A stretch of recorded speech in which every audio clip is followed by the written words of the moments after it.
Okay, thanks. I just have got a few ground rules for this session. The first one is anyone who wants to bombard the speakers with questions, please come up, introduce yourself, which organization you're from. Secondly, I'm in charge here as a moderator. You don't get to ask me questions, you get to ask them. But, the third rule, if you're in doubt, refer to rule 2. With that, I see one gentleman who's asked for the mic. Yeah, you want to come up?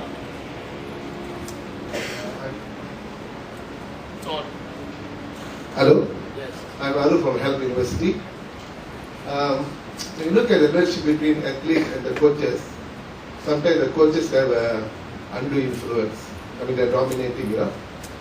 So if we look at the certain doping incident in Malaysia, we realized that the coaches has asked them to take certain food, and the athletes have taken innocently. I can't remember the detail of the cases, but I know one or two were taken to court. In the laws related to anti-doping, so far how many cases have been taken, and is there any punishment given to them? I find one or two cases, speaking to some athletes and coaches, there are one or two have asked the athletes to take some food and they become victims. What kind of actions are taken against this kind of coaches? I trust that the question is directed towards Nishel, so I'm inviting him to respond. Okay, I think we had before for the national shooters, where when we did the investigation, we found out that the coaches actually gave the substance. Okay, but at that time, we have the strict liability where the athlete is responsible for what that enter his body. So for that, for the national shooters, they got suspended for 2 years. But when we want to punish the coaches ran away because he's a Bulgarian, and he ran away.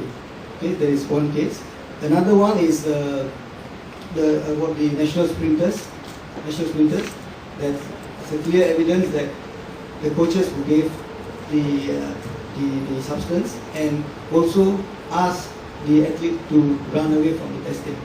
Okay, for that, okay, of course the athletes also got the punishment because of the strict liability, and the coach was suspended for 6 years.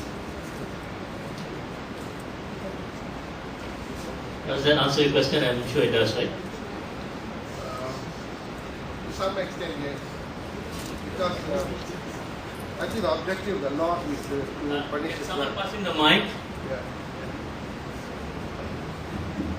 What do you use the I think the objective of the law also punishment as well, right? So therefore, why only suspension? The coaches must be punished heavily for what they have done because they let down the coaches and the country. Suspension, I think, is not adequate punishment. The punishment should be retributive in nature. So I hope when we amend that the sports act or whatever it is, that part of the law taken care. The coaches must be responsible. There must be vicarious responsibility of the coaches for what happened to the athletes. Otherwise, I think athletes are innocent. They become victims. Mr. Chairman, if I may be able to answer the question. Permit me to advertise the green piece of paper in your file. It's a newsletter by RWY. And there's an article written by two of my colleagues, Ms. Amelia and Ms. Janissa. Janissa is the girl who keep on telling you how many minutes, and Ms. Amelia is the one running with the mic. They wrote an article whether is it time for doping to be criminalized. And that answers your question, because at the moment, to answer your question, doping is not a criminal offense. And that was why this morning the speech that I gave is that someone takes a tablet and go clubbing with it, shake his head, get caught, will probably go 6 years, and then 12, 3, or those who do criminal cases, you know what I mean, for ice or whatever. But if you take some kind of tablets to make you run faster, jump higher, you get suspended. When we met David think his name is David Huffman. David Howman, our Director General of WADA, he suggested it's time doping be criminalized. And Messrs. Richard Wee, he takes a position, because we don't represent athletes, so we can take a position, that it's all right. There's a good position of law. So to answer our gentleman from HELP, good question. Unless we add doping into penal code and make it a penal offence, then the best punishment is to suspend. And I must say this, suspending a coach for 6 years is effectively cutting him or her off at the knees. They have no more career after that. And that should be the way. If you cheat, you should be punished that way. You shouldn't cheat, isn't it? Thank you very much. Thanks, Richard. Okay, shall we move on to the next person? I think someone's got a mic, right? Hi, good evening. My name is Saresh and I'm from University of Malaya. So my question is directed to Mr. Nishel Kumar. Just now, sir, during your speech, you told us that for currently we are actually sending our sample to India and we are bearing the cost of 200 USD. But I'm also aware of the fact that we used to have doping testing center in USM previously. So is there any movement made? Is there any movement that the relevant authorities are making in order to re-establish the doping center that we used to have, where WADA actually recognizes it, or is there any other further action being taken by perhaps ADAMAS? Thank you.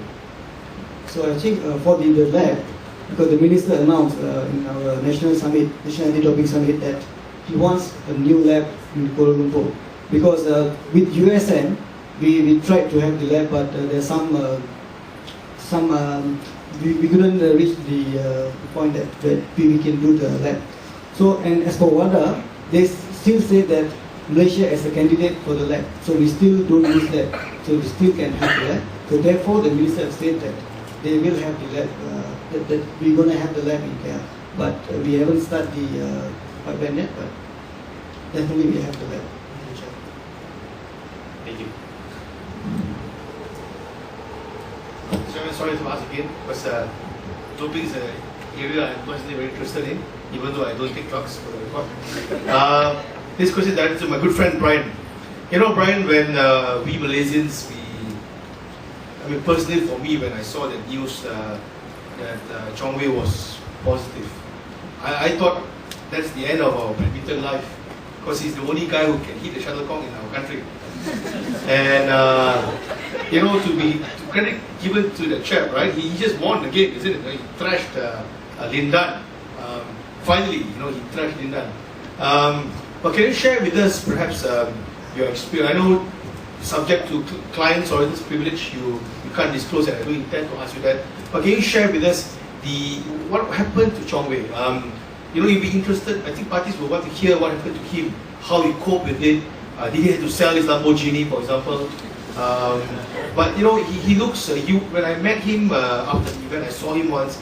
He was really stressed. He really looked very, very down. I had the opportunity to bump into him. Would you mind sharing with us? Are you okay with it? Tell us what happened.